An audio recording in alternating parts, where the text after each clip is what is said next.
home or wherever watching this, because we have a wonderful set here. This is Candid Conversations with professional musicians here at JK Not Getting Studios. We are Bird Fight Records. We have Olivia Van Goor here and a really killer band. So sit down, get yourself a drink, and enjoy this, because this is going to be great. Olivia has a brand new album out that is Christmas music, but it's jazz, and you're going to love it. So we're going to have some performance here off the top, and then in the second half, we're going to be talking about the music industry, right? That's what we're doing here. We want to understand what working professional musicians are doing to help themselves succeed, to break out in a world that is difficult to break out because of the internet, right? It's good and bad. You're here with us because of the internet, but it's also kind of, tough, right? We're all trying to struggle with this internet thing. So if this is your first time here with us, I would appreciate it if you would share it with your friends. Like this video, subscribe to our channel, share all this great music you're about to hear, because you're going to wish you shared it with all your friends, because when Olivia's music starts to become more popular, you can say that you were an early adopter. Isn't that what we're all about? You can brag to your friends on the internet that you were their early adopter. So, all right. So thanks a lot for being here.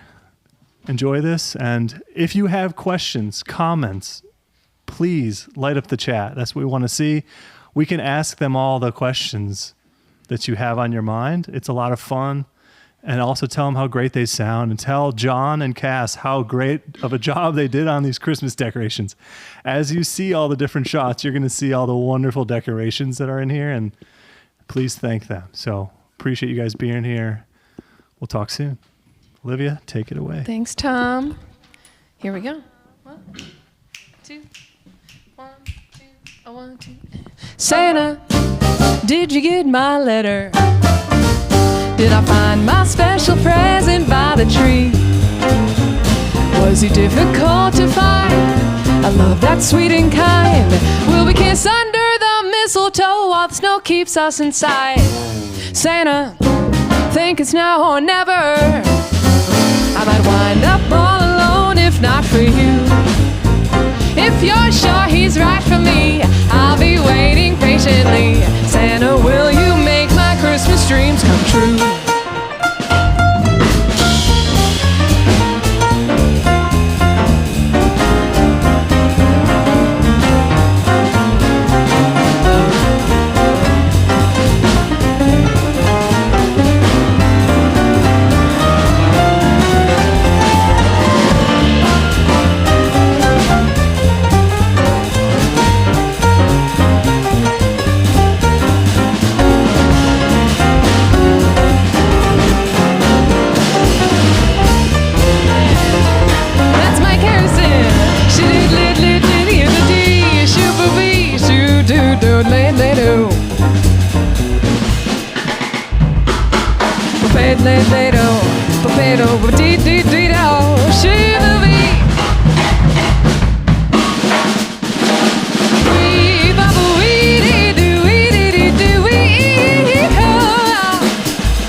Santa, did you get my letter? Will I find my special present by the tree? Was he difficult to find? I love that sweet and kind. Will we kiss under the mistletoe while the snow keeps us inside? Santa, think it's now or never. I might wind up all alone if not for you. If you're sure he's right for me, I'll be waiting patiently. Santa, will you make my Christmas dreams come true? Will you make my Christmas dreams come true?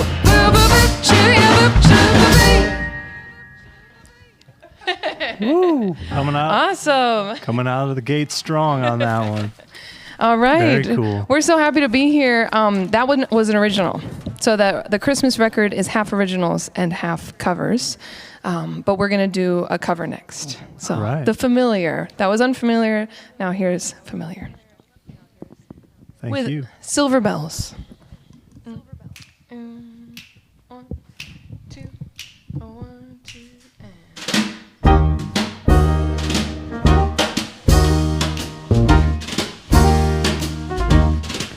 City sidewalks, busy sidewalks, dressed in holiday style. In the air, there's a feeling of Christmas. Children laughing, people passing, dressed in holiday style. And on every street corner, you will hear, oh, you will hear silver bells. Silver bells. Silver bells. A silver bell. It's Christmas time in the city, and I'll hear them go ring-a-ling. Ring-a-ling. I hear them ding-dong-ding now. A ding-dong-ding. It's Christmas time. It's Christmas Day. Go ahead, Mike.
Strings of street lights, even stoplights, blink a bright red and green as the shoppers rush home with their treasures. Hear the snow crunch, see the kids bunch. This is Santa's big day, and above all this hustle, you will hear, oh no, you will hear silver bells. Silver bells. Silver bells. A silver bell. It's Christmas time in the city. I hear them go ring-a-ling. Ring-a-ling. Hear them ring. Hear them ring. Soon it will be Christmas Day. Oh yes. Whoever be shall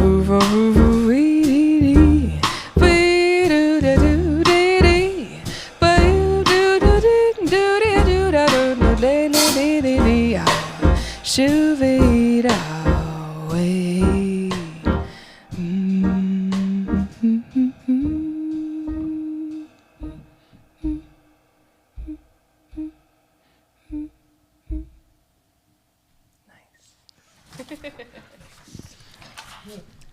All right. That was a great one, too. Thank you. Good choice. Yeah, Very that's nice. actually the first track of the record. So Excellent. that one starts everything off.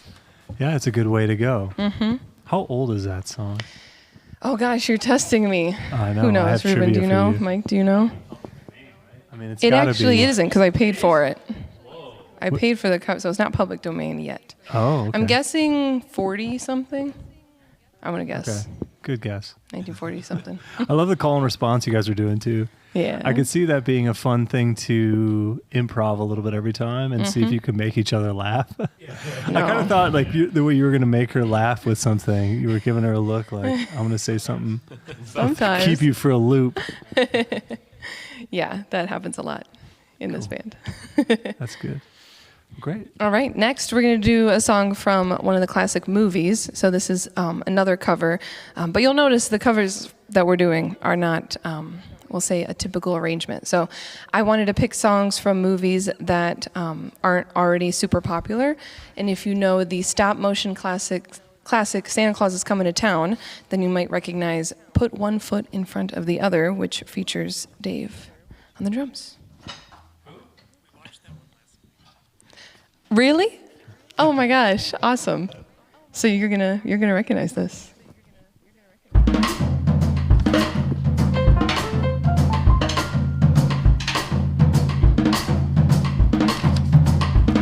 Put one foot in front of the other, and soon you'll be walking across the floor. Put one foot in front of the other, and soon you'll be walking out the door.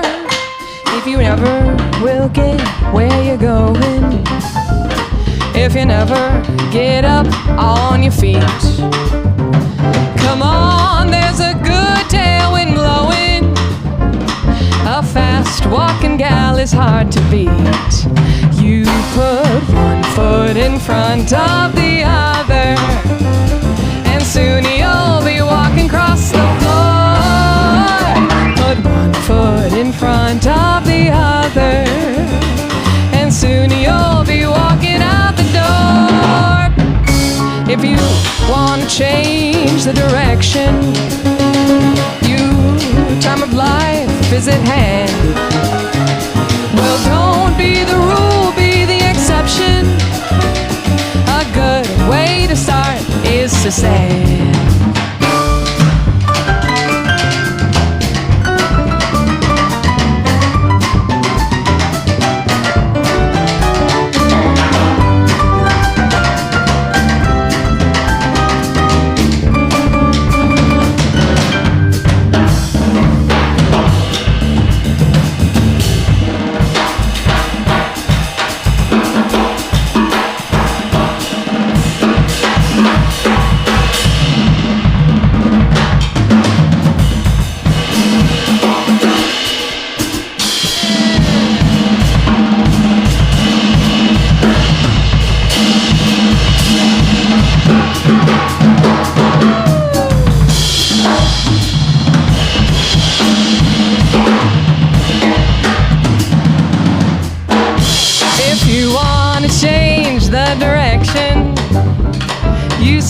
In the mirror each morn, you mean that it's just my election to vote for the chance to be reborn. You put one foot in front of the other, and soon you'll be walking across the floor. You put one foot in front of the other, and soon you'll be walking out the door. Woo! Yes. Yeah, yes. Very cool. See, this is fun because this is the beginning of the holiday season, and we haven't done these songs a lot. So, like, things are happening that's like, ooh, okay, this is great. I love it. Very cool. All right. Very cool things going on. Now we're going to do one of the originals, but this is a Mike Harrison original. Oh, also, I want to say all the people that you're listening to. So you're listening to Mike Harrison on the piano, listen to Dave Zielinski on the drums, and Ruben Stump on the bass. Yeah. You got your badge so you don't forget. Yeah. What's your name again? There we go. Well, cool. Thanks so much, guys, for being here. So again, I will say, if this is your first time joining us on a live stream, thank you so much for being here. And make sure to give us a subscribe, make sure to like, make sure to share with your friends all this great music you're hearing tonight. And it really goes a long way. So we appreciate you being here. Perfect.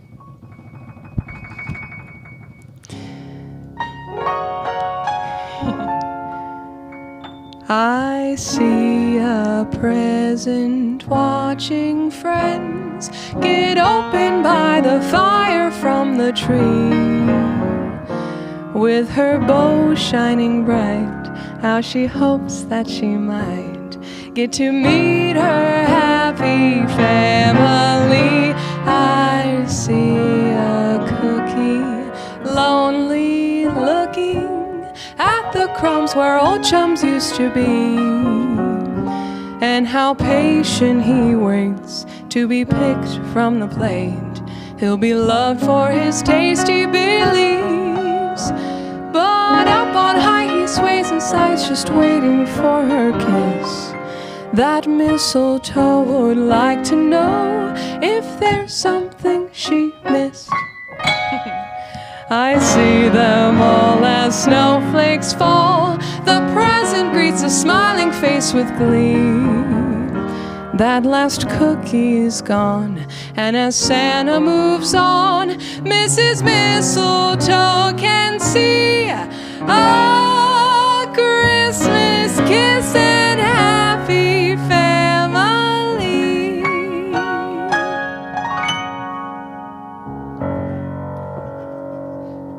There you go. It's a shorty. Mrs. Mistletoe. Mike wrote that song. Isn't it beautiful? Very cool. I know, right? I love that. I realized I skipped one in our set list. That's okay. You can come around. Yeah. You can still do it. Let's go back to that one then. So we're going to do Shiny Stockings. I wrote the lyrics to this one, but it's a old classic that's a Frank Foster tune. So for the jazz lovers out there, you know what I'm talking about. Classic big band tune, but it's not a Christmas song, but it's called Shiny Stockings. So I wrote Christmas lyrics to it. Nice.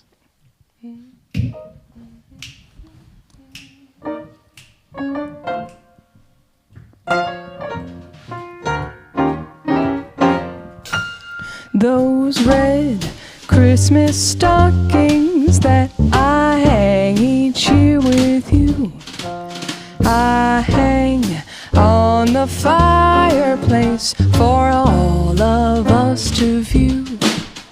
Are you thinking of me when you look at the tree? Oh no, you only see my big Christmas stockings. Then came along some chick with Christmas stockings too. When you change your mind about me, I found my Christmas blue. I guess I'll have to find someone less naughty than nice, a guy who digs my Christmas stockings too.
Christmas stockings too. When you change your mind about me, I found my Christmas blue. I guess I'll have to find someone less naughty than nice. A guy who digs my Christmas stockings too. A guy who digs my Christmas stockings too. No, no. A guy who digs my Christmas stockings too.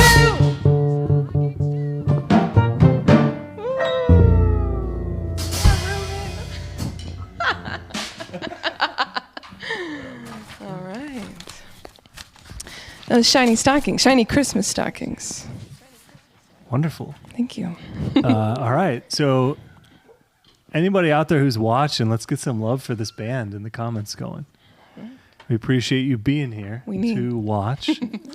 Again, if this is your first time, make sure to subscribe, share with your friends, but also let's give them some love here. If you have some questions for them, we're going to be getting to questions pretty soon. So let's see them in the comments. Holiday traditions. All right, so I wanted a lot of the songs from the album to be originals, and I wrote a couple of them by myself, but there were a few that I thought would be really fun to co-write. So this next one is one that Ruben and I wrote together about being a musician on the holidays. You guys will all totally vibe with this. All right.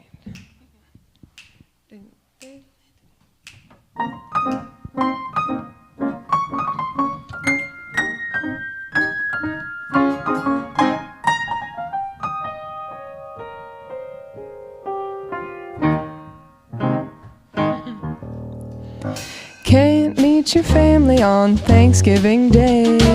No cranberry sauce, no Cabernet. Oh no. I gotta get paid, you dig. I gotta make the gig. Won't hang a stocking or sit by the fire. Christmas songs are what people desire. Ho ho. If Santa could bring some bread, I would be home in bed. You don't understand, I've got a plan to work on every holiday. Maybe some year you'd be my dear. Till then, I'll see you on Monday. No chance of ringing the year with a kiss. New Year's Eve is a job I can't miss. Oh no.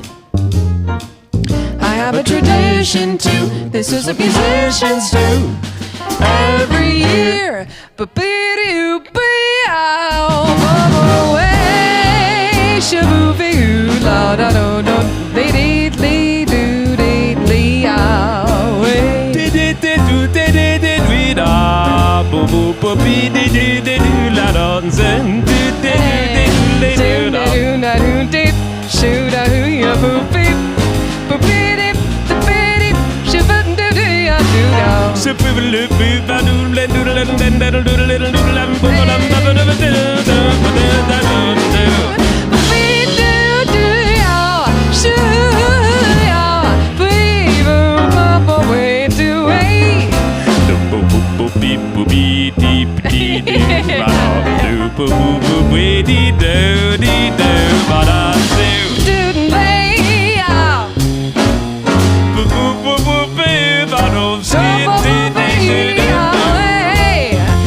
You don't understand. I've got a plan to work on every holiday. Well, then maybe some year you'd be my dear. Till then, I'll see you on Monday. No chance of ringing the year with a kiss. New Year's Eve is a job I can't miss. Oh no, I have a tradition too. This is what musicians do every year.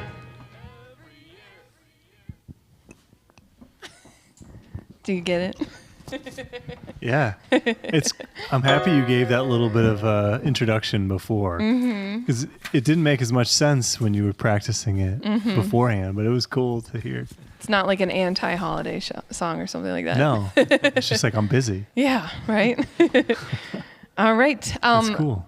We have time for 2 more probably. Okay, cool. We'll just do the last 2. So this next one is one that Mike and I wrote together. So lots of collaboration on this album. It was important to me, especially because I knew that working together would make it even better. Teamwork makes the dream work. So this is about this the elf from Rudolph. His name's Hermie, if you remember, who wants to be a dentist. This is his song. This is called Hermie's Blues. We thought he needed a song. 2, 1, 2.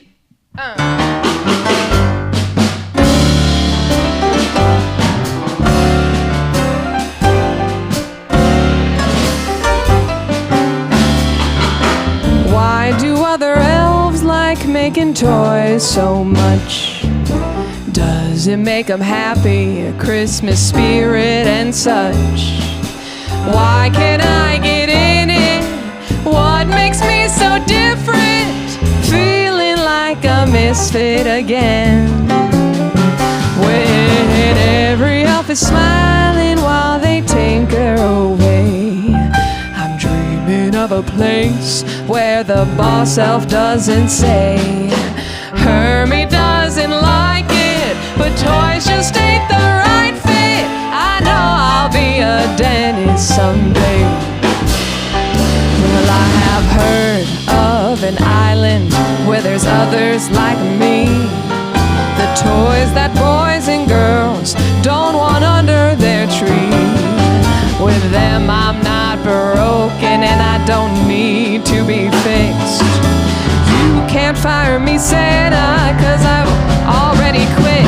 This Christmas you won't find me all alone on the shelves.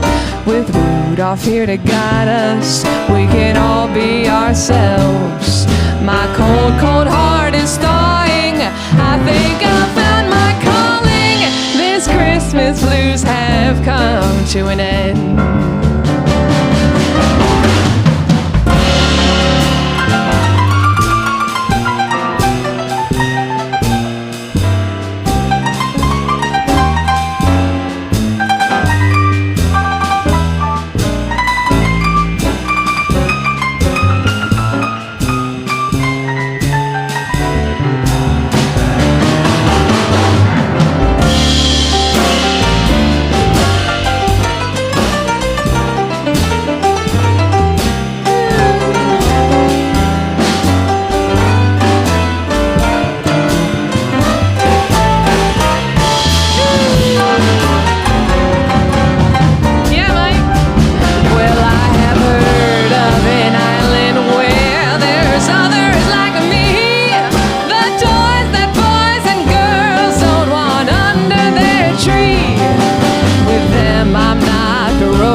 My cold, cold heart is thawing. I think I found my calling.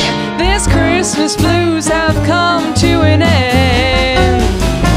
This misfit has found a friend.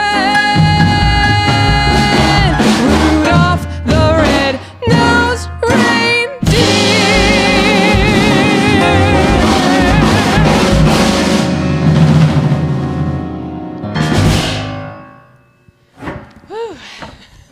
journey that. every time. The lyrics are great.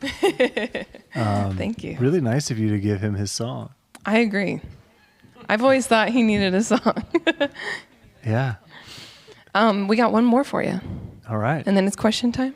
Question time. Perfect. Yeah. So somebody on the comments said, "Great vocals, great band, and nice to hear a new take on holiday songs." Oh. So that's I don't know if you nice. know this person, Paper Audio, but No. thanks for the comment. Thanks, Paper Audio. All right. This is your cue. If you're out there and you have questions, let's light it up in here because we're going to ask them everything that you ask. No matter how secret of a question, they have to ask it. Or they have to answer. They signed a contract. I'm scared. So let's just make Hot sure we seat. get more questions in there. And thanks so much for being here. We got one more song. I'm looking forward to listening to it because I keep wanting to talk in between songs, but then I'm speechless, just enjoying myself listening and Okay, watching. good. So it's really cool. So thank you. Awesome. This last one is one that you'll recognize if you're into classic movies. And me particularly, every Christmas Eve with my family, I watch The Polar Express. It's a polarizing movie, I know. You either love it or you hate it, but I love it. And I especially, growing up, I loved the end credits song. So if you recognize Believe, usually sung by Josh Groban in a very particular kind of way, here's my take on it. This is Believe. 1, 2, 3, and...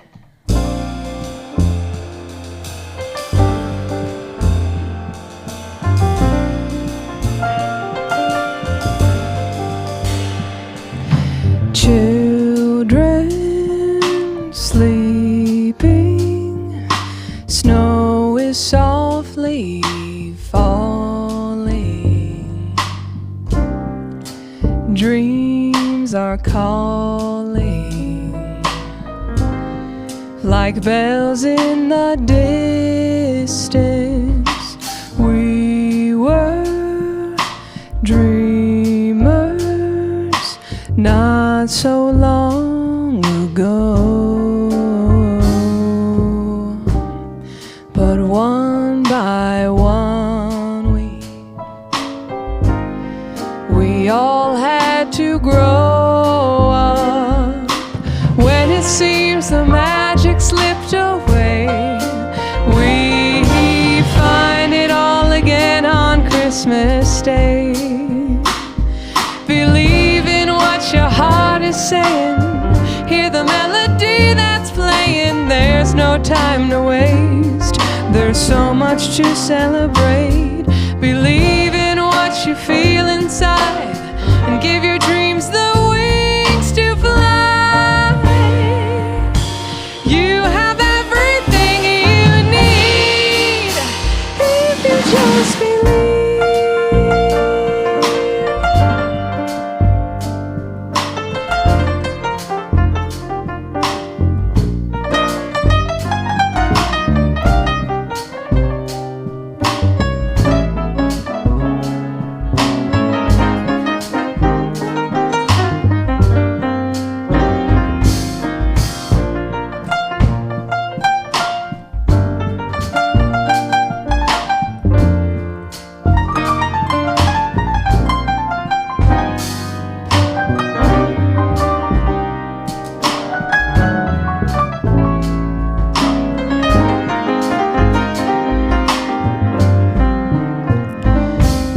Ships go sailing far across the sea, and trusting starlight to get where they need to be. Trains go quickly to their journey's end. Destinations are where we begin again. When it seems the magic slipped away, we find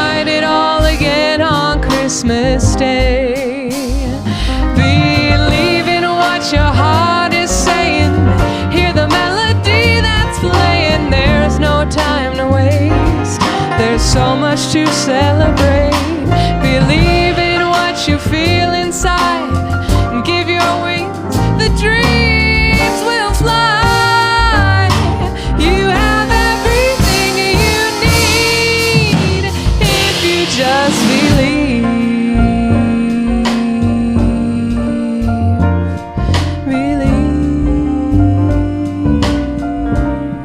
If you just believe, just believe.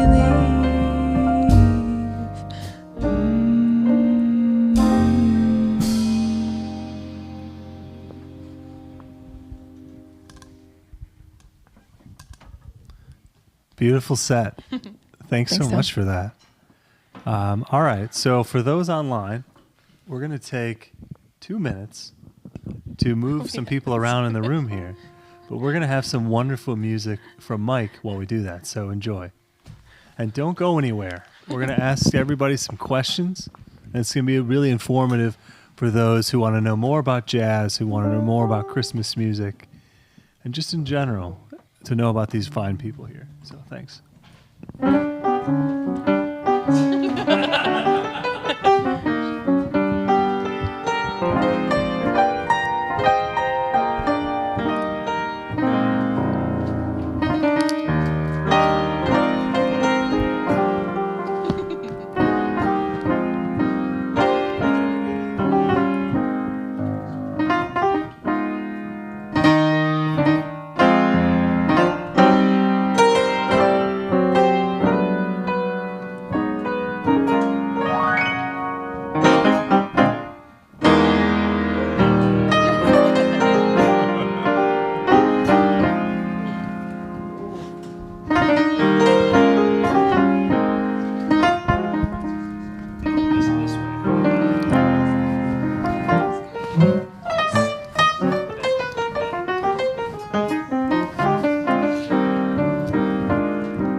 Whoa, thank you.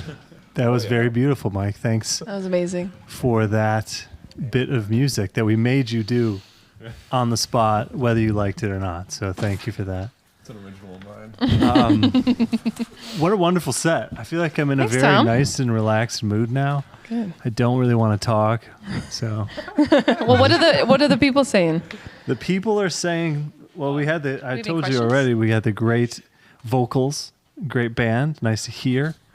The set design is fire. Thanks Agreed. to Mr. Fetty Fuego, Mr. Fetty on fire. Thank you for that. John and Cass and Eddie and Cora did a great job. It looks incredible in here. Really, the goal. Yep. That's okay. I guess I'm the only one that can hear you, so I will do that. Oh. Sorry, guys. Let's move.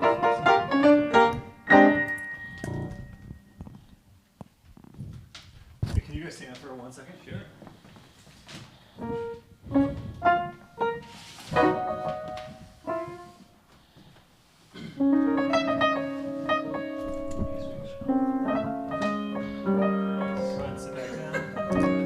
How does that look? Okay. Is that better? Yeah, it feels better. Perfect. All right, guys. That's showbiz. Yeah, we do have a couple questions on the internet here. Perfect. I can start with, if you'd prefer. Whatever you want. That's a good question. We'll do that. So, from another vocalist who is online, who's a very good one herself, is asking, do you have any tips for scatting? Ooh. Well, I guess I have some follow-up questions, but in general, I think it's overlooked. And I actually was just talking to my students. I taught for the first time a semester at a college. So I'm an official professor of vocal jazz, which is, I know, very right? distinguished. It feels very distinguished. And I just did my first recital yesterday. And the students, branched out a little bit with scatting and improvising, but they want to jump right to just doing a lot of what they think of as stereotypical, like Ella Fitzgerald, like syllables, like everything, and shredding basically, but with the voice.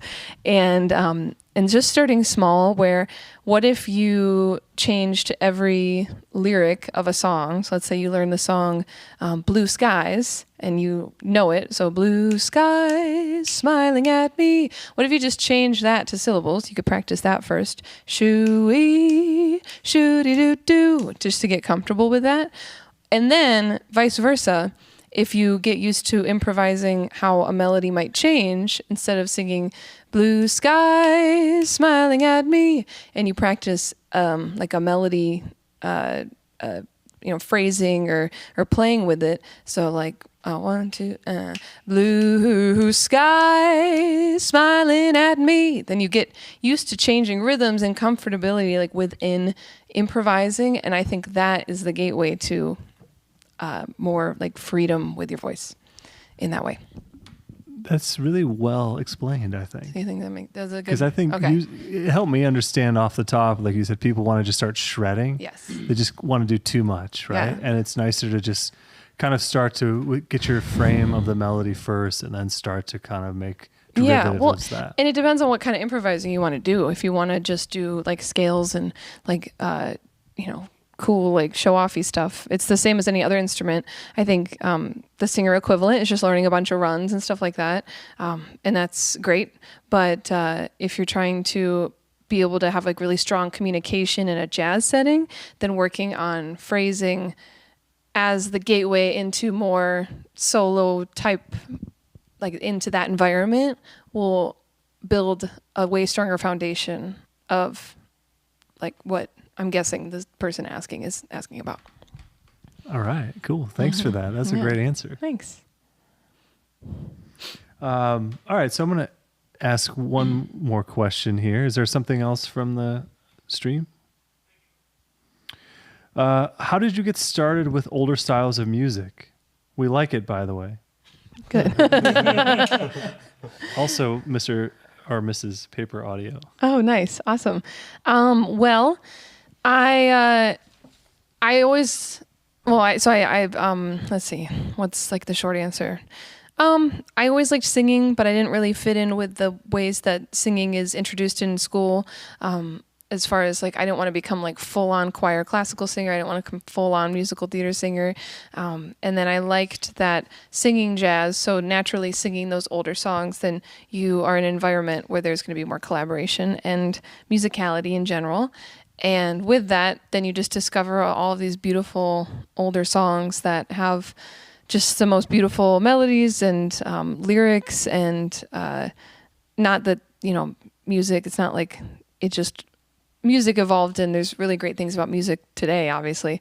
But I especially love the tradition and the songwriters and the singers and the whole gambit when it comes to learning, quote, older songs. Is there a time period that you like best? I guess most of my stuff that I like comes from 1930s to 1960s. So okay, so the swing mid-60s to bebop. Where's your cutoff in the 60s? Because a lot changed in that time frame. I don't know. I mean, I joke that my most modern songs are still 50 years old that I do in my sets.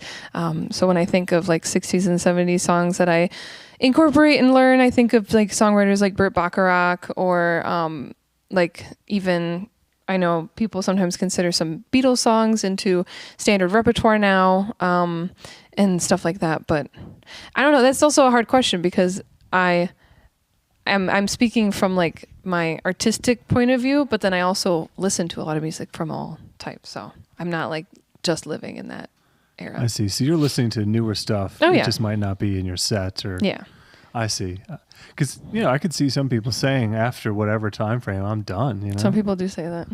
Because I think, John and I were just chatting about this the other day because like asking somebody like, what's your favorite phase of Miles Davis? I mean, he changed dramatically, Right. Through that. And maybe there's others too that also, but. Yeah. I mean, it depends. It's like I feel like one part of my brain that's engaged in the artistic side and what I want to incorporate into my musical like act and just in general what I want to learn about. And then that overlaps with stuff that I'm just naturally drawn to listening to or want to put on for whatever other reason. And yeah, I'm not like a purist in that way. Cool. I was going to ask this question towards the end, but I think it's maybe relevant now. Do you take requests at gigs? Sometimes. And if and when you do, which ones are people always asking for? And which ones are you just automatically say no? So it really depends on my mood. And if the gig already treats me well, then I will be happy to. It also depends on the person. So you can tell a lot about the vibe of a person walking up to you and approaching you. You can feel the like hostility and like the entitlement. And then immediately I'm like, whatever they're going to say, I will say no. Unless they put money.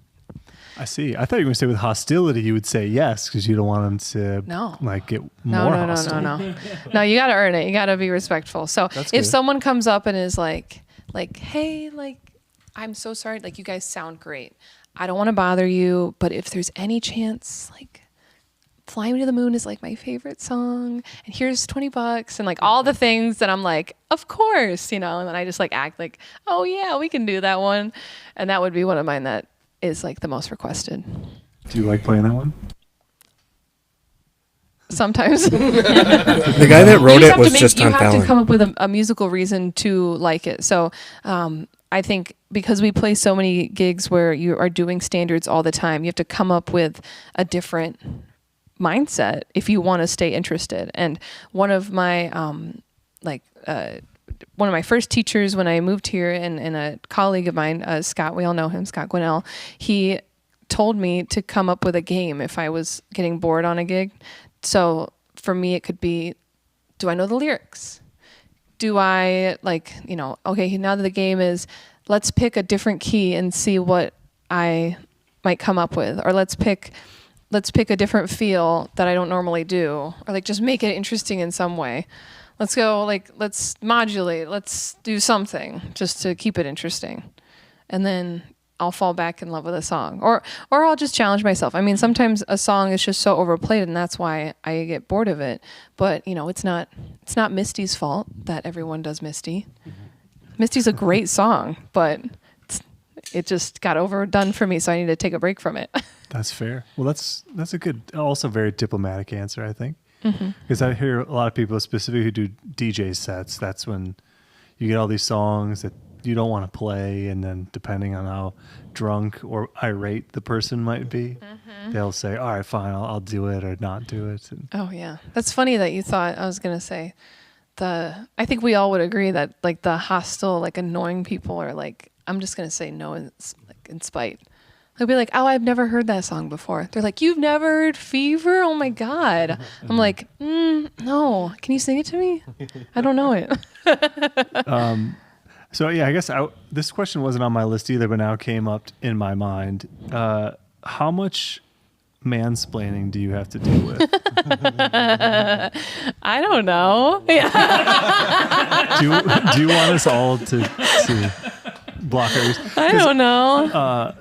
I was just thinking about it because there's another artist that we've produced, and she was on this. Actually, you know her because you You're talking about Taylor? Yeah. So we did an interview with her like this, and she does a lot of gigs, and she does a lot of the same kind of gigs too that like overlap in like the jazz / like places like restaurants and stuff that they would have background / featured live music. Yes, stuff. exactly. And it just made me think, she whether we talked about it in her interview or not, or maybe just on the side, she gets a lot of people who come up and are really rude, offensive, inappropriate, mansplain. You should have done this. You should have done that. And it sounds like there's a certain way to handle it where you can't put yourself in an awkward. Well, and she position. plays the guitar too, so that invites this.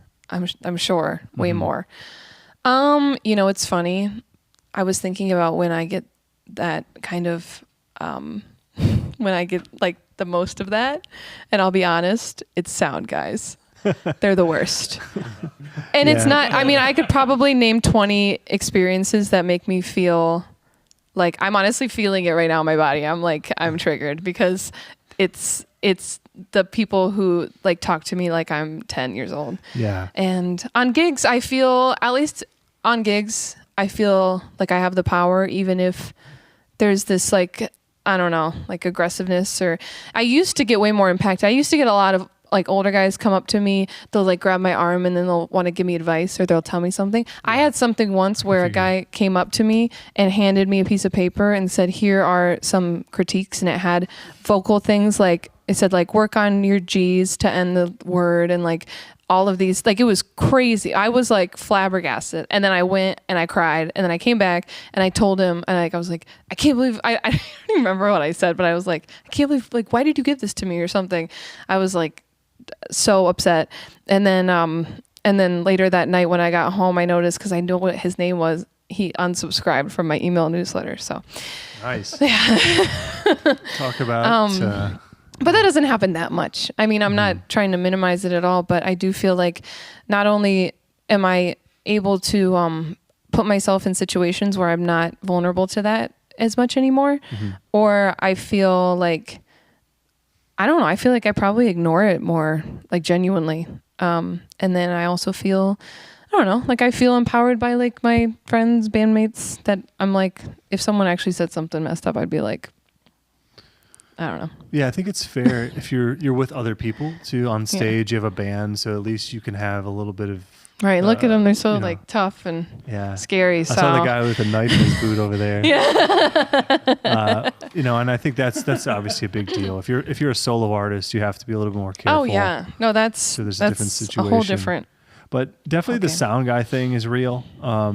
There's a lot of people on the internet now spoofing sound guys as like shorts, and most of it's really funny, and it's pretty truthful. Yeah. But it's too bad, of course, that people have to be jerky. Yeah, it's okay. So, well, how about maybe we get to the questions I wrote. Let's see do what that. we got. Let's see what we got. Here's a really good mansplain question off the top. Perfect. Why a Christmas album? Ooh.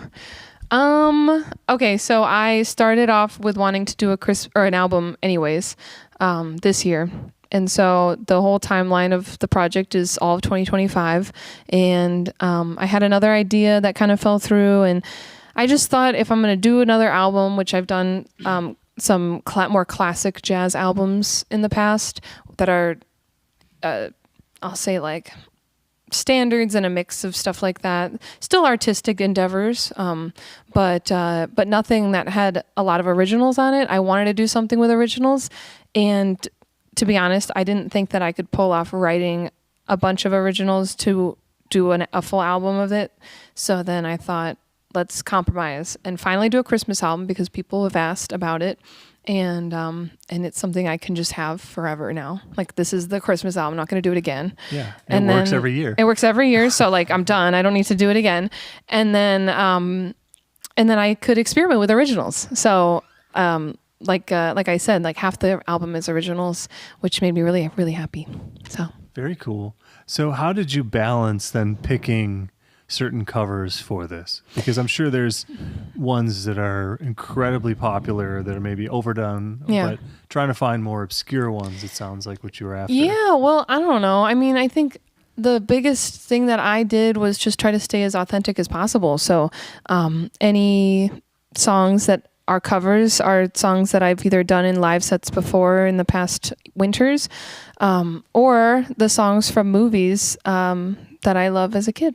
So there was nothing that I forced myself to learn because it's trendy, or like forced myself to do because I thought it would like impress everyone. But then when things naturally started to come together, then it just felt even more like authentic and had a lot of integrity, I think. That's great. Can you tell me just how many covers and versus originals there are? So 6 originals, 3 of them are just me. The other 3 are the collaborations. And then the one song where I wrote the lyrics, but it's a classic jazz tune. That's so 7 technically that have original aspects to it. And then 6 covers. Okay. Excellent. 13 songs total. 13. That's an adventurous album, first of all. I know, but some of the songs are tiny. Yeah. So. So you mentioned earlier about Silver Bells. Oh, wait, I'm wrong too. Sorry. I wrote 3. Mike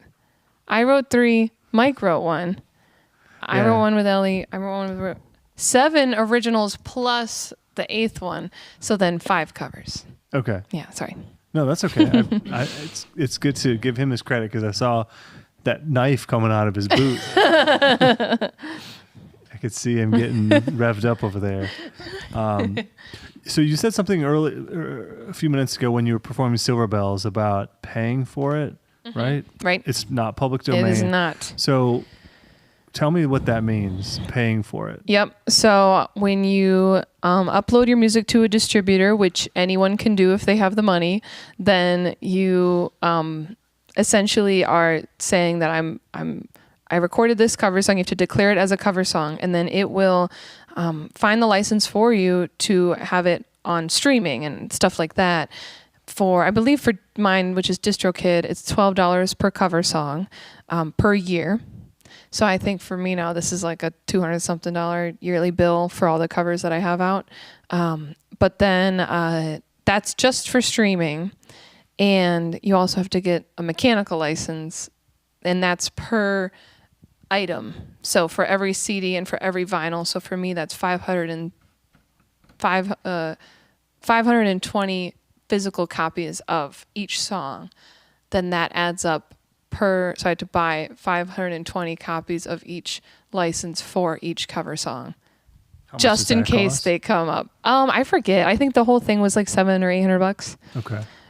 So it's maybe $1 per physical? Something like that. You might remember because you did it too. You were the one who told me about that. Yeah, it depends on the song, I think. Really? Yeah, it kind of falls within a range. I feel like all mine costed the same. $1 to $1.70 or something. Oh, okay. Like that. And that was per physical product? Per song, per unit. Okay. Mm-hmm. Unit. That's the Right, word I was right. trying to think So of. if you have 10 songs, let's say I have 10 covers on an album, you would pay whatever, $10 per album. Maybe. Yes. Correct. Interesting. Right. Okay. That's Yeah, very cool. Which adds up. And it's kind of funny because it's like, if for a small artist, you're thinking it can be a lot of money for something that no one might come and knock on your door to ask about. So you just have this license, but it's just so then, you don't get in trouble with anything and all that. If you sold out of all of your merch and said, I'm not making any more merch, then you don't have to continue to pay for that license. For the right? mechanical license. mechanical. Yeah, that's just paid off. So if I make more merch, I have to buy more of that license. Okay. So it's just, okay, got it.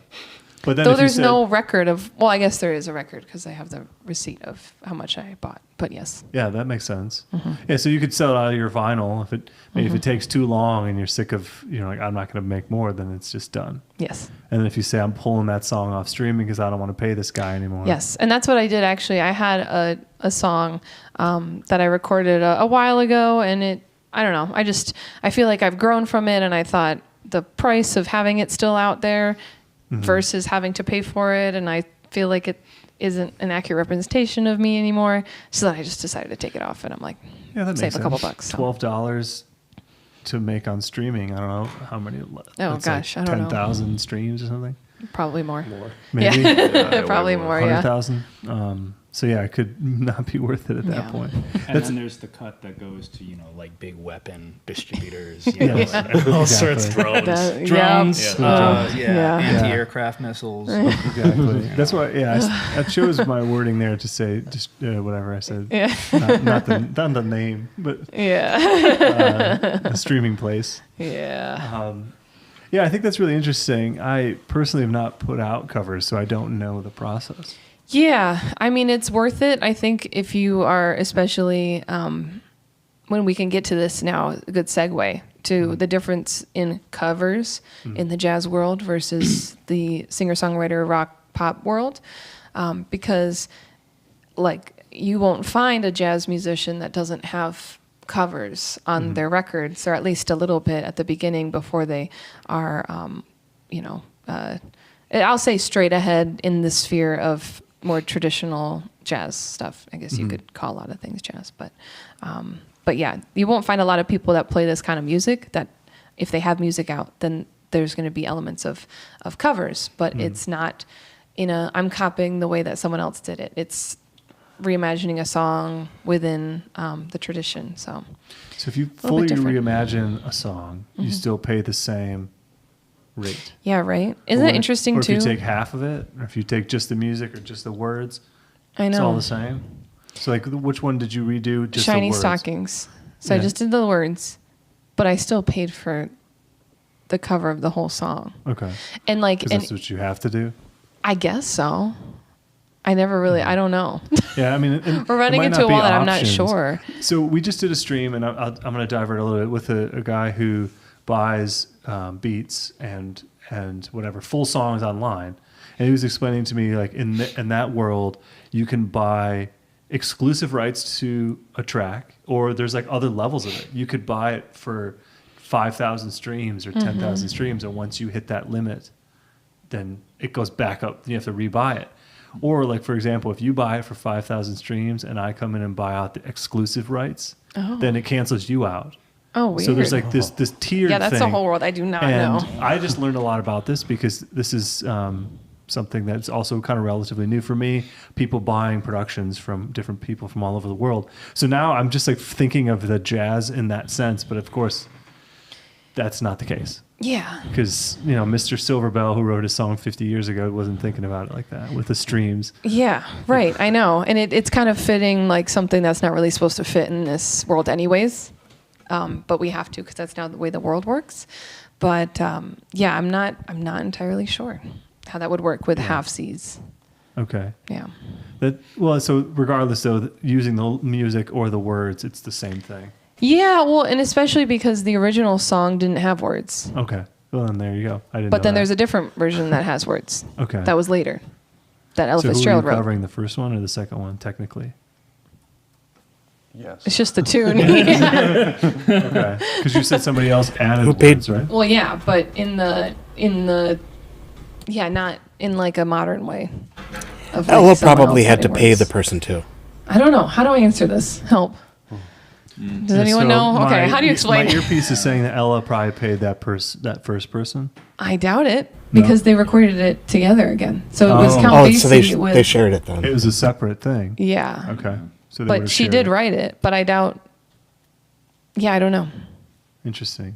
Yeah, see, this is what's fascinating about this. I mean, I know we're getting into our next question, which is jazz business is so different, right? And so why, right? I think for us, on our side of things, talking about, like you said, traditional singer-songwriters, rock and rollers, whatever, they're writing their own material, covers, splits, etc. So it's new to me. Yeah. So maybe some of the jazzers on the internet here know these answers, but Well, yeah, and that's what I wanted to know what you guys were going I to say. think if we want to open it up to the group to also speak, because we've had producers or people and singer-songwriters, rock and roll guys that say, if they're contributing, they're getting a split to some extent of the publishing. There's a guy, he said, if you get a word, if you change a word, you get a third.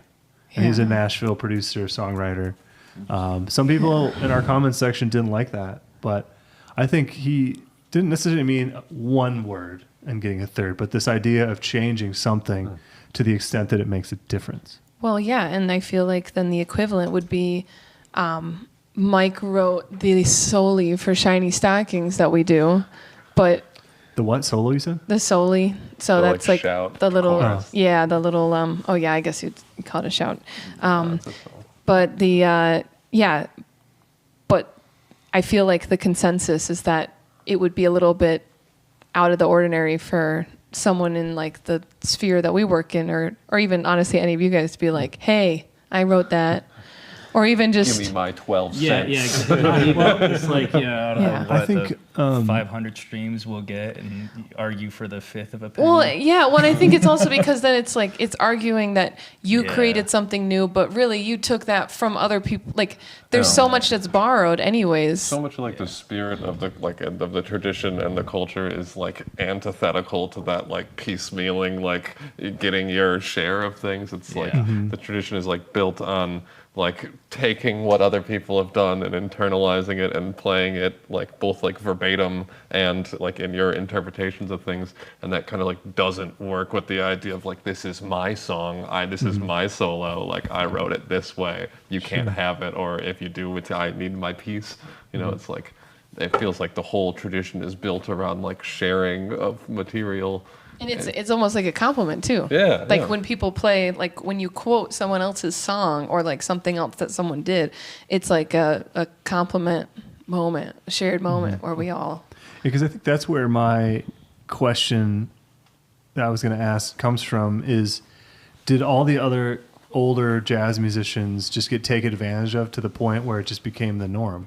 Oh, yeah. Yeah. Yeah. Like, because it's been happening for so long. Yeah, you that should look up the You just messed can't up- change it. Yeah. Messed up story of cabaret cards. Okay. I Cabaret don't know. cards is like Yeah. super messed up. Because I think, like you and I talked, like it was similar with blues in a sense. I was thinking about it today, right? Because classically, Led Zeppelin took a bunch of stuff from Led Zeppelin 1.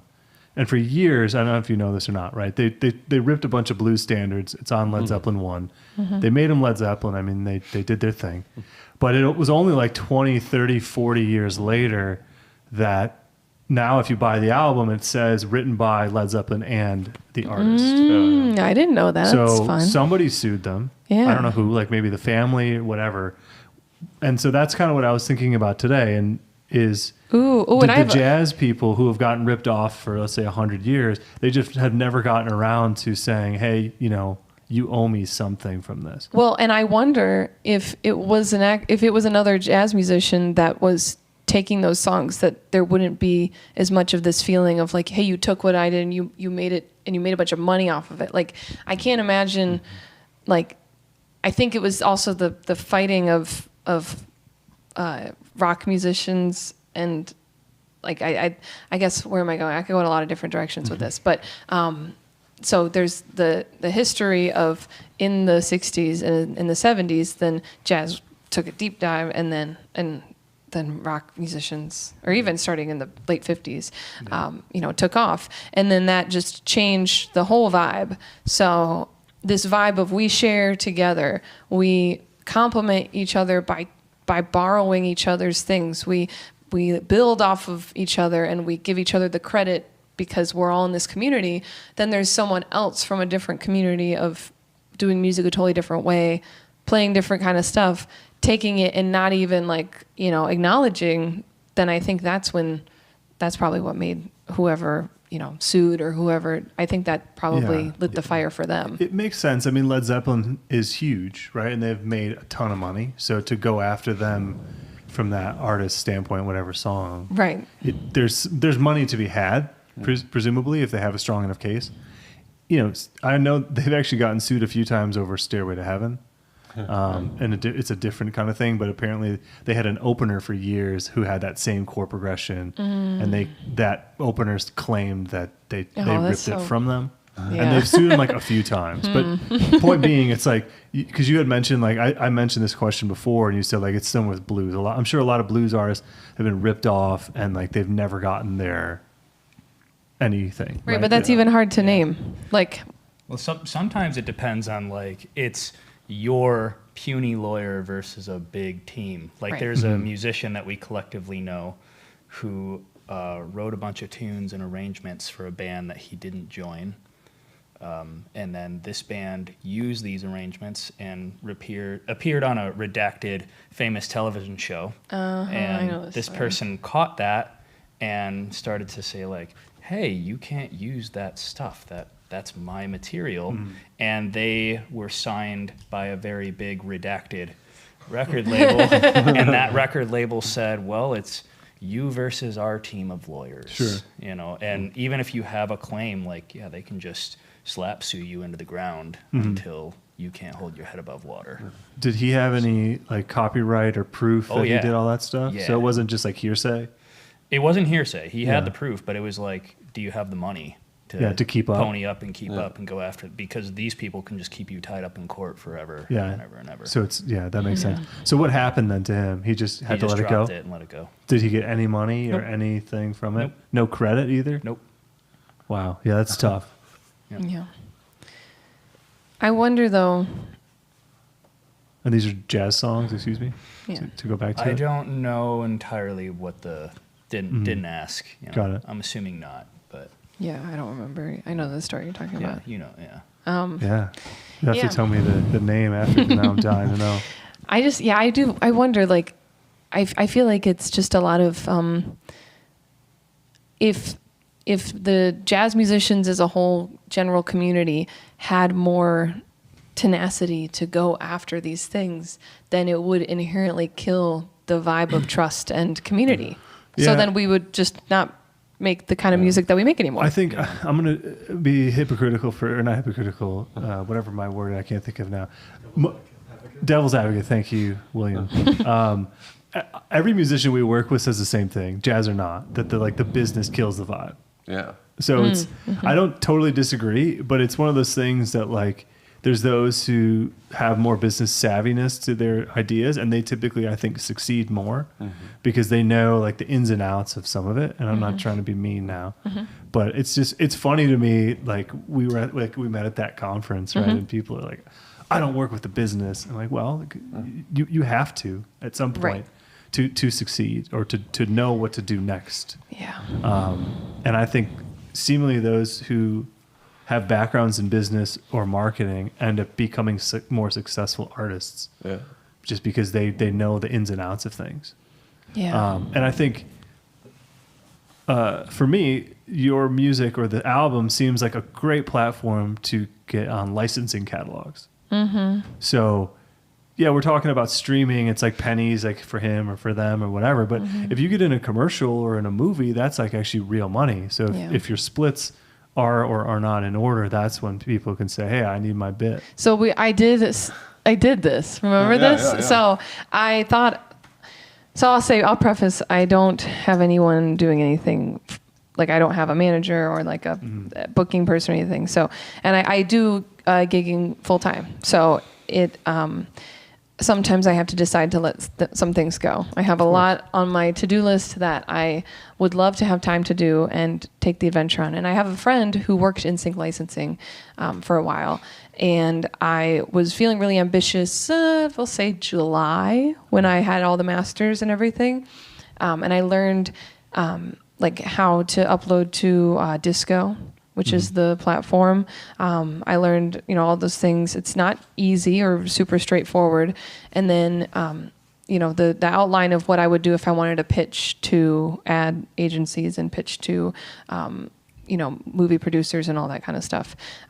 That would take so many hours. Yeah. So I did not get to it. Sure. I just had to decide, not this year. This can't happen. And I think that's normal. I mean, I again, it's one of those things that it seems like with licensing, you're sending out 100 emails to maybe hear back from one. And I feel like, I would have loved to be able to have the chance to try that out because I love that kind of stuff. But I just had to decide not to. But I did in advance message Ruben and Mike, and then the other person that I wrote the song with, Ellie, saying working out what the splits would be like for a sync licensing deal. And I don't even know what it would look like, but Yeah, and that's fine. I think it's good to discuss it realistically because you just don't know. Yeah. I mean, it seems like most of the bad things happen when somebody all of a sudden makes some cash and then they're like, the one guy is like, hey, where's my bit? And, I didn't know about my thing. And it's like, but then it would have to be a similar situation as you mentioned. Like you catch them on TV all of a sudden. Well, yeah, and You know. and to me, it's important to protect yourself, and that's why I do a lot of things intentionally. Whenever I'm in the recording studio, I make sure that I'm super clear about I'm hiring you for this session, so I own all of the stuff that you track. So I make the decision of what take I want. It's not we make a decision. I'm going to make the decision. And then after that, I pay you for that, and then that's it. That's the job that you did in this instance. But then if I got so nitpicky, I would kill the vibe. Like if I got weird, then it would be hard to be friends, or like it would just be hard to do. And also it's not like, I think a lot of jazz musicians get a little bit too like laid back about it because they all those jazz cigarettes. Well, because it's like it's very I don't know. It's very you can get jaded with how like what are we really doing here kind of thing. There's people who take every gig super seriously, and it's just like, okay, we don't need to do that. We don't need to take things so. The jazz world is already so small. And it's like the side, like the lack, like if there was like billions of dollars being made in the straight ahead jazz world, I feel like it would push people away from the being so lax about it. So it's like the combination of it being small and the like cultural tradition of it being like it's not about a product. It's like a social phenomenon based like art and practice and lifestyle more than it is like I have finally like presented the world with my killing version of Take the A Train. There's a lack of desire and like spirit among the jazz musicians I know to like want to get into that like nitty gritty weeds of ownership and litigation and the business part of it. Both because it's like why would I bother to make my 10 cents, and like that's not what this is about. Sure. Right, you get too lost in that sauce, then it can take you away from the whole point. Yeah, I think it makes sense. Like if you're in a group in a room with 4 people, I would hope that it's easier to just say each person gets a quarter than say, oh, you did 10% and you did 30 and you did 40, and because that's when I think even in our situation with singer-songwriters or rock musicians, it's like to start like splitting percentages can get a little arduous. So just kind of call it as it is: a third, a quarter, a half. Right. Move forward rather than 5% or something. Right. But then also, I mean, it's tough because, like you said, there's not millions or billions of dollars to be made. Well, it's a little presumptuous. If you're making a little bit of many pies, though, is that not worth it? I'm like personally, I'm just like so like it just drives me crazy to have to deal with like emails and paperwork and things. So I'd rather you just like give me $100 and never mention it to me again than like give me 3.5% on the back end. Like, forever. I wouldn't care unless like a big label is involved. Like if all of a sudden we're dealing with like Blue Note or something, or like Mac Avenue Records. Well, and then there would actually be money to talk about. Then there's something to talk about. But other than that, because maybe there's obligations to go on tour. I want to get paid, and then I'll go. I know. I almost feel like if I introduced the whole thing of like getting really into like particulars like that, then it would just feel like, I don't know, just like such a hassle for nothing.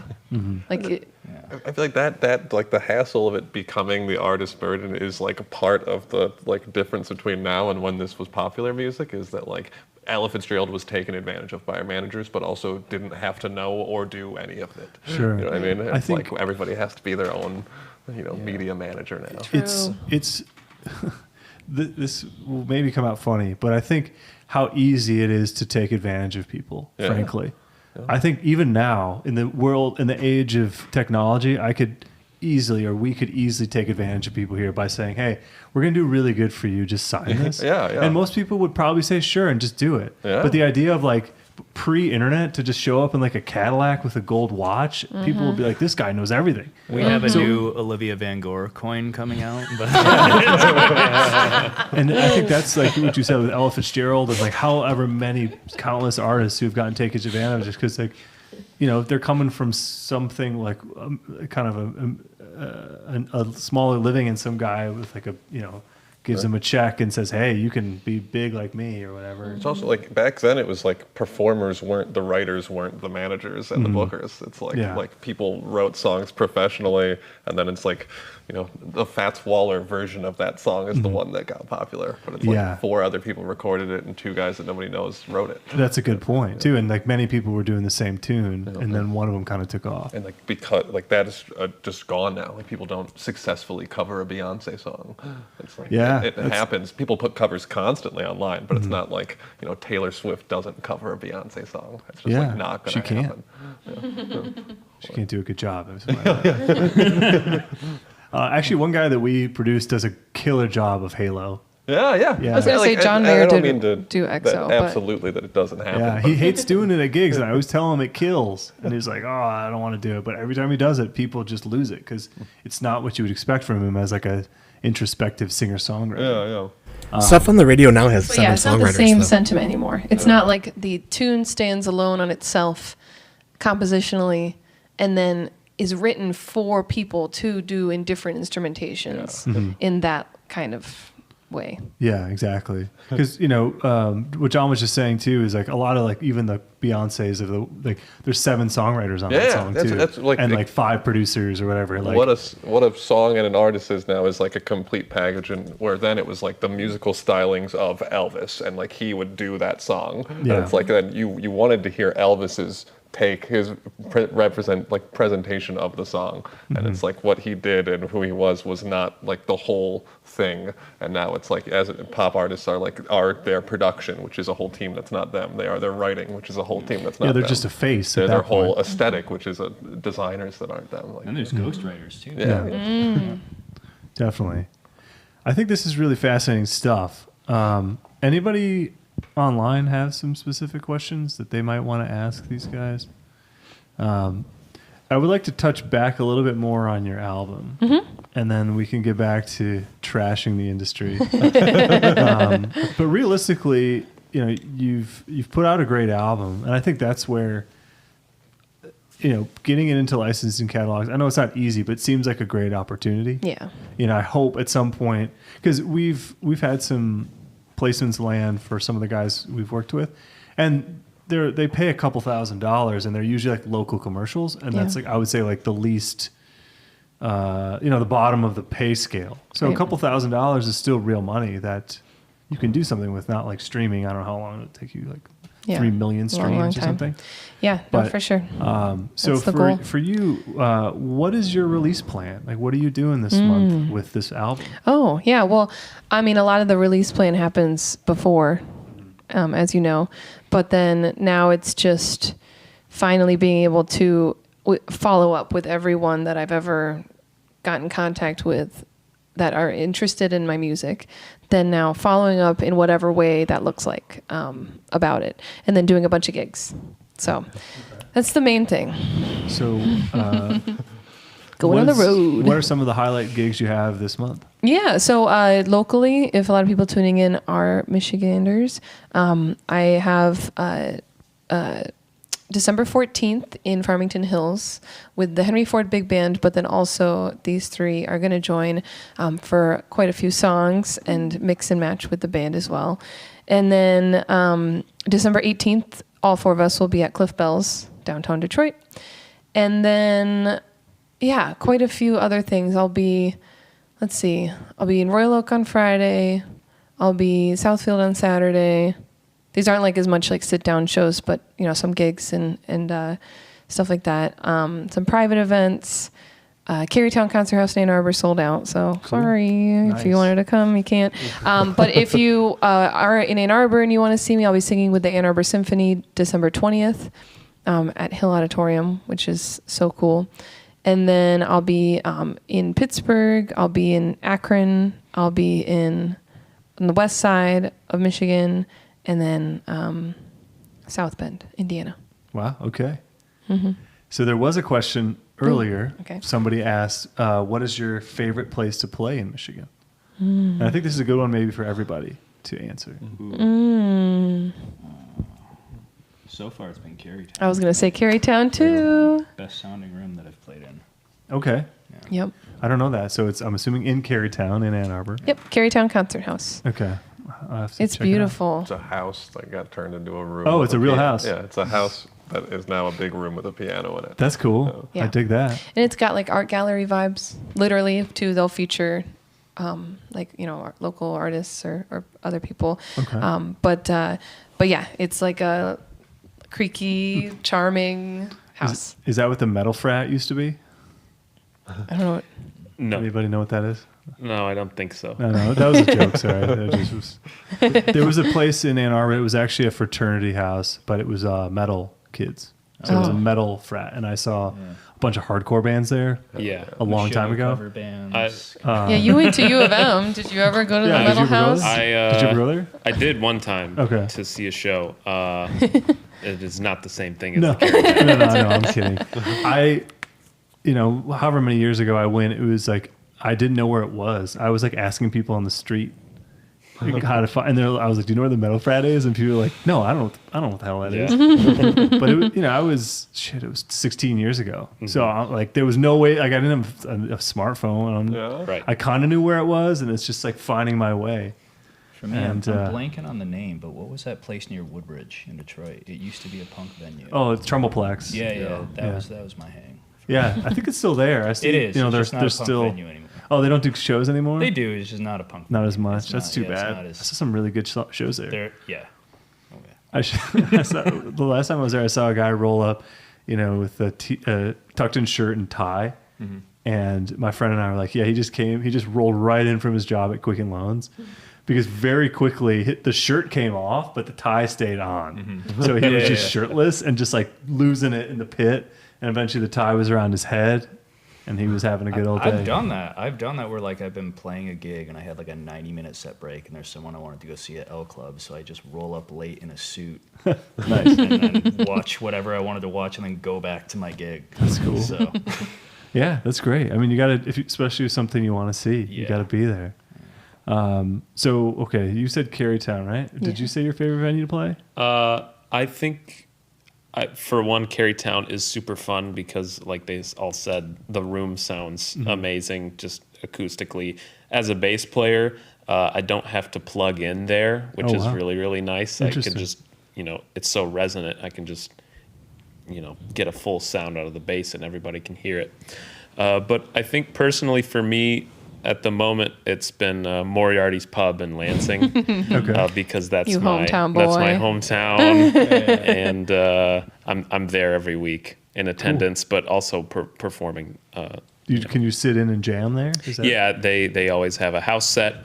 Jeff Schaup is the host, and he invites people from kind of all over the country to come play, and then they open it up for a jam. So And I'll be Cool. doing the music from my album December 16th. There. well, then we also have our session at Parts and Labor That's true. on the 9th. Another which great is, room. which is another great room Yeah, and another that jam one's session become that super happens. popular in the last year, so it's interesting. Yeah, I've been doing it with Trevor Lamb and Ian Blunden now for 4 years. Oh, sick. The Okay. boys. And that'll Yeah, be the boys. December 9th, Yes. next Tuesday. Okay, cool. Yeah, I stumbled in there last year and saw some good jazz. I don't remember who the players were. That might have been us. Was it Tuesday? No, it was on a Friday. Actually, or you did look Saturday. familiar when I Maybe. when I came in. I know the Sunday. guitar player's name because I could at least find him on Instagram, and you Okay. could tell me if you. White guy. I think so. Okay. This is the obscure shit. I know he was playing like a mid '60s Vibrolux Fender because that's what I messaged him about. Okay. Yeah, so it's either You know, Ian or that's not an amp you Brian. typically see people take out to clubs because it's like $4,000 Right. for like a '65 Vibrolux. Yeah. We'll figure it out. We won't. His name was probably Michael. I mean, realistically, I mean, it's like just like a. Well, there is a Mike that Yeah. comes around and plays guitar, but I don't think it was him. We'll see. I'll look at the internet later and see if we Yeah. can find out. Did you say what's your favorite one? Oh, yeah. Parts is great. I like venues for two reasons because they have nice pianos. Like, Sure. Sure. Like I've played at like the Cube at the DSO, and you get to play there at 9 Oh, Foot yeah. Steinway. That's a great- Or at Carytown, they have the Model T as well. or the other reason I like venues is because like people really pay attention and listen there, and it's like a good vibe in a room, which parts can be like that, and sometimes, but it's really like it depends on the people in the room, not really the room. There's itself. also a lot of good vibes. There's a lot of different kinds of good vibes. Yeah. There's gigs that are good vibes, but people are enjoying themselves, or there's good vibes where they're just paying attention and like seats, or there's a lot of reasons that a gig or venue can be good. Yeah. Do you guys ever play at Motor City Wine? Yeah. we used to play there a Great lot. room, listening room. Yeah. Cool. Yeah, I mean, having a good piano is probably nice for you to not have to bring one. Yeah. But then I get also to bring just like be, the most stuff or nothing. That's great. that's really cool. Tied with drummers. Let's see. I think I got a couple questions on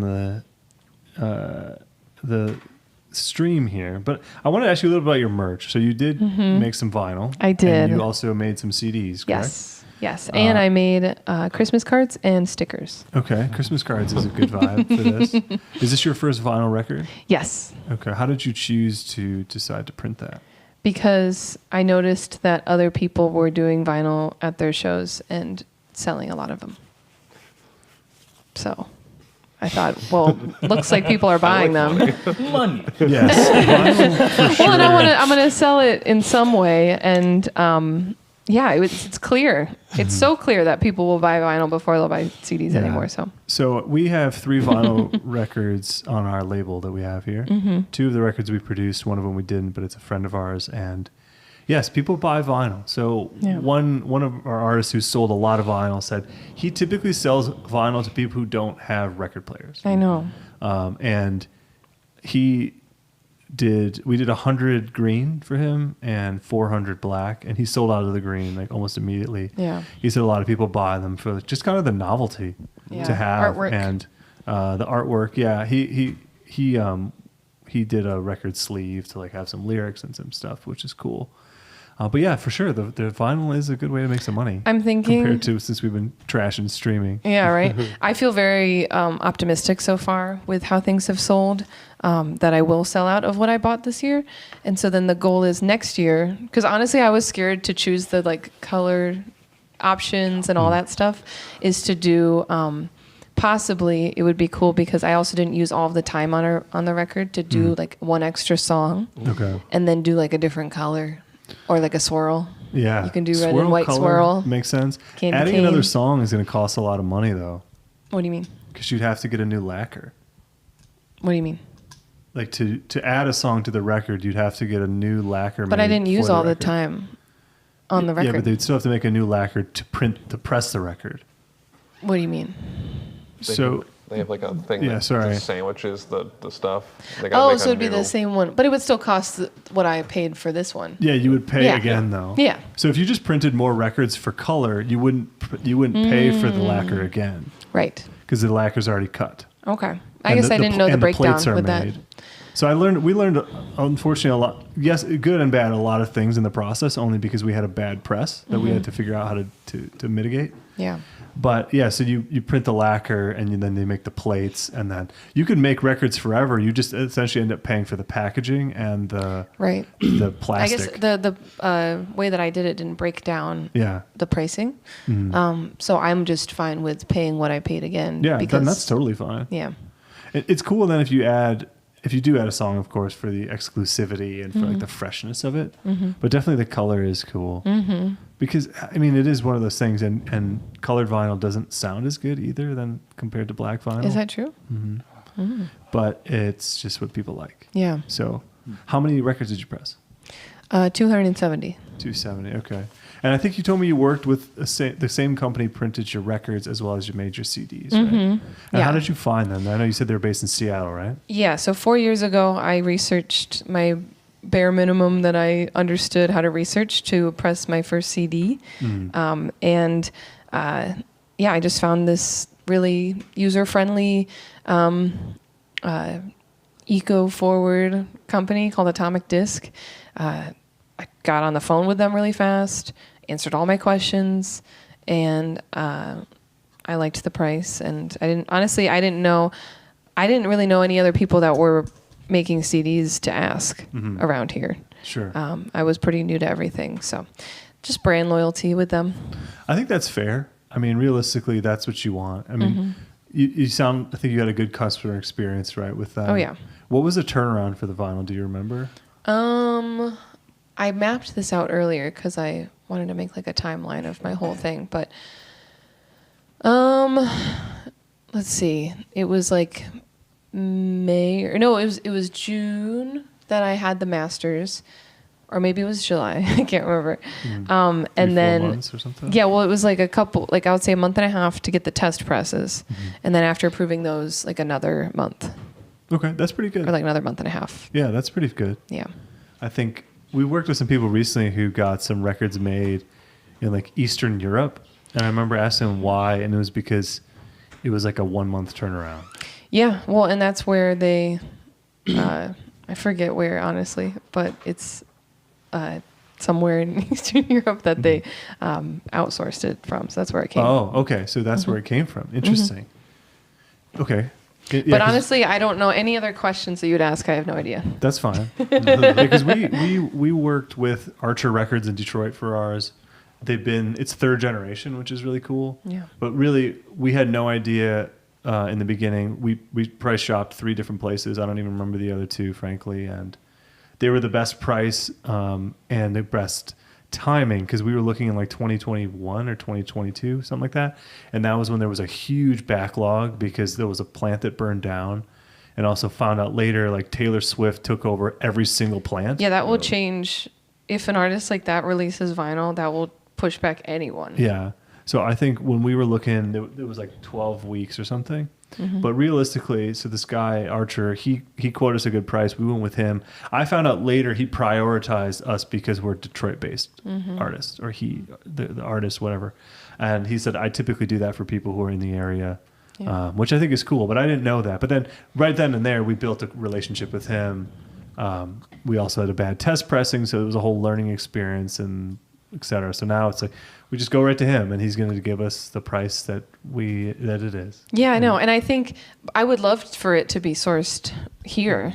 And I think the only reason that I didn't is because I just found this place first. Yeah, sure. And then because it's so overwhelming to even assert yourself in an artistic sense in the first place. I mean, I remember back then, it just felt nerve-wracking to even do it. So I just wanted to get it done. I just wanted to decide. Just choose something. Okay, Yeah. I can trust this.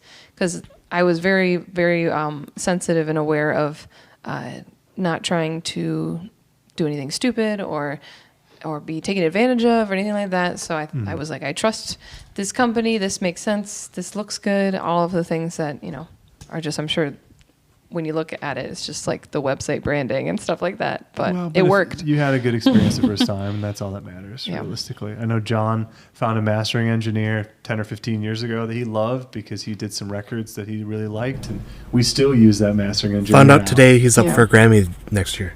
And John's telling me that year he's up for a Grammy next year, this guy. Ooh. Joe Lambert. So, and it's kind of one of those things. He's done a great job for us, and he's done a great job for however many years. We'll just keep going. There's times where I'll send them a master, and they'll get us the files. They'll send us a master in like less than a week, which is incredible. Who's the dog on the album cover? Who is the dog on your album cover? His name is Murphy. He's my childhood dog that is 14 years old. Okay. And he lives at my parents' house, which is where the cover of the album was also taken. Okay. That's cool. Nice history there. Yep. He's usually bad at taking pictures, so it was really like a miracle. Okay. Well, that's good. It's a great picture. Yeah. Very cool. Let's see. I think there was another one here that I'll ask from the internet. questions. If you have any more questions, let me know. I think we're going to wrap up here in a couple minutes. So if you got anything, let us know. How do you know? Let us know. Sorry. How do you know what cover song is a good fit for you? You try it. You see if there's something cool that you hear. Will You jam try it on at a it? gig? And just like Yeah, see so if I've people had resonate? I've had a Christmas book for a while that I've done, added songs. First, you got to learn all the classics that everyone wants to hear. Jingle Bell Rock, Jingle Bells, Santa Claus is Coming to Town, White Christmas, all that. But then you get deeper into repertoire. Then, I remember I heard someone do a cool version of Your Mean One, Mr. Grinch, and then I came up with a version of that myself for that song. And then, you stumble upon songs that didn't turn into classics, like Louis Armstrong's song "Is That You, Santa Claus," and then you add that to your set and stuff like that. So you're stealing people's versions. That's what you're telling me. Arrest me. I mean, that's what everybody. Yeah. No, I'm kidding. That was, What did we talk about? That was some sarcasm. Sorry. Thieves. If it wasn't obvious. Thieves and He's like, you owe money. Yeah, I'm going to let them know. I have maybe a question that I'm curious. Like he's kind of started to allude to before, and I didn't get into it quite yet. But does social media care about jazz music and or Christmas music? I don't know. I think people just care about music. Like I feel like I've recently found some connection with people that it feels like a genuine connection with my music. So then I don't know, some people will come to my shows because they are big jazz fans and they know exactly what I'm doing and they like to be connected in that way. Some people have heard me at, you see the summer concerts in towns and stuff. It's all free. So people will stumble upon me from that and then not even know what they're listening to, but be like, oh, I love that song, or that I like your voice, or whatever. There's a million ways that I feel like I'm able to connect. So I just feel like I can get more engagement and reactions from me walking my dogs in the morning than I can posting footage of any gig that I do. yeah. You know what's really funny is I've recently been trying to find out the different ways of see what the algorithm likes in terms of recording myself playing music for Instagram, for example. And recently, Olivia came to me and was like, I have an idea for a reel. It's just going to take 5 minutes. You don't have to do any actual singing. Yeah, people don't like actual singing. Let's just lip sync to the song we wrote on the Christmas album.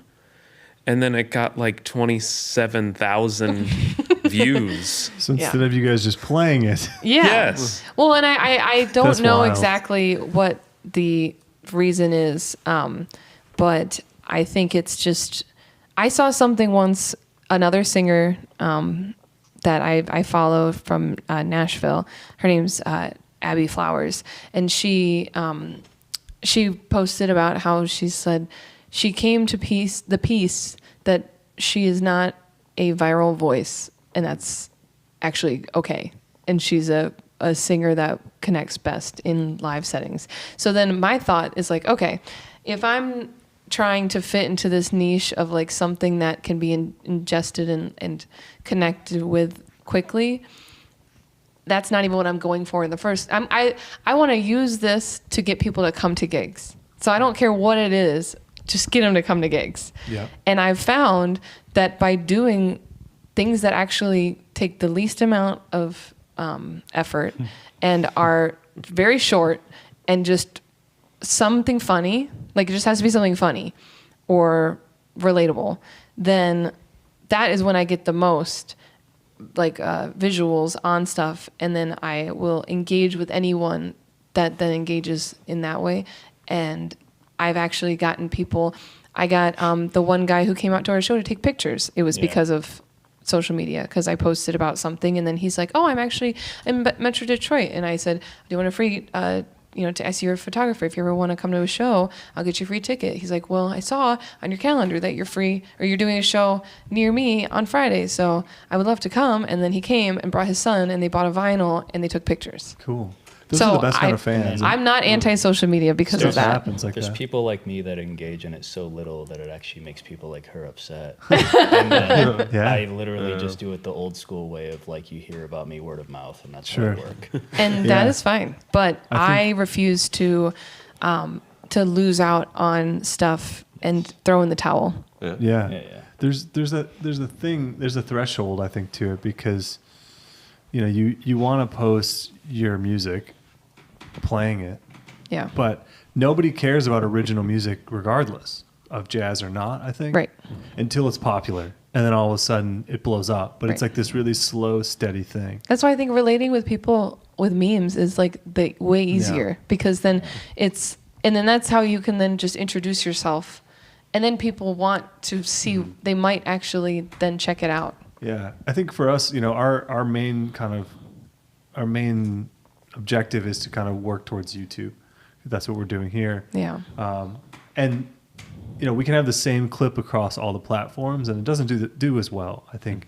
So there's certain platforms have different expectations of the content. But even like on YouTube, for example, I could take the perfect audio from the DAW with a great video, throw that up there. Does okay. I could take like a phone video I took of you guys while I'm sitting here, and it'll do 10 times better. Yeah. But not every time. Right. It's just like sometimes, right? And it's hard to kind of pin down. But like to be, again, devil's advocate, I think there's situations where I have bands come in and I want to tag everybody to share the links, and they're like, somebody's like, I'm not on there anymore. And I'll say, well, I'm jealous because I don't really want to either necessarily, but also I think you're doing yourself a disservice. If you're an artist promoting yourself, like in a record, if you're not promoting it on socials, like then just don't do it at all. Yeah, I think it's really up to the person's choice, but then they can't be mad if they're not doing as And well as they want. I mean, I'm not like pointing you out specifically, right? But you're, as a session player, I assume, right? Or like you play in groups, like you have enough contacts where like the word of mouth thing works.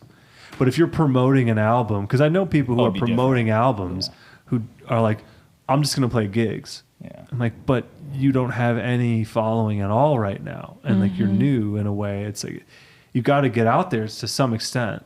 Yeah. But then I also know other people who say, I'm just going to focus on my TikTok. I'm not going to play gigs. Right. And I'm like, well, that's stupid. Right. Because TikTok followers or Instagram followers, or whatever, don't equate to fans. No, exactly. Fans I think it's a Venn in diagram of person. everything. You have to feed every single place that will give you something. So whether that's, I make sure I tell, my hairstylist likes my music, so I tell her when my gigs are, and she actually comes, and then I will, do my whatever limit. I think we all have a personal limit of like what we will do, like how much work we are willing to do. And I have my limit of, I will not worry about posting on stuff unless it either gives me good feedback or it's just something I'm willing to experiment with and be okay with. And then same with doing gigs. Like I'm only going to do the things that you just have to keep checking yourself. Like, is this working towards my goal? Is this the amount that I'm willing to give? And do I have any regrets about not doing more? Yes, it's We'll probably wrap it up. It's too many hats, like you were saying earlier. We were saying now, as one artist, you're required to wear a million hats, and it's just not possible. Yeah. So, I mentioned this to Olivia when I met her recently at the Wayne State Conference, Michigan Music Alliance Conference. Thanks to William wearing that hoodie, I can remember. But Olivia needs an intern. Yeah, you pointed that out. If you're out there and you're looking for an internship in business specifically, I think she could use your help. I think she needs the help only to take stuff off her plate.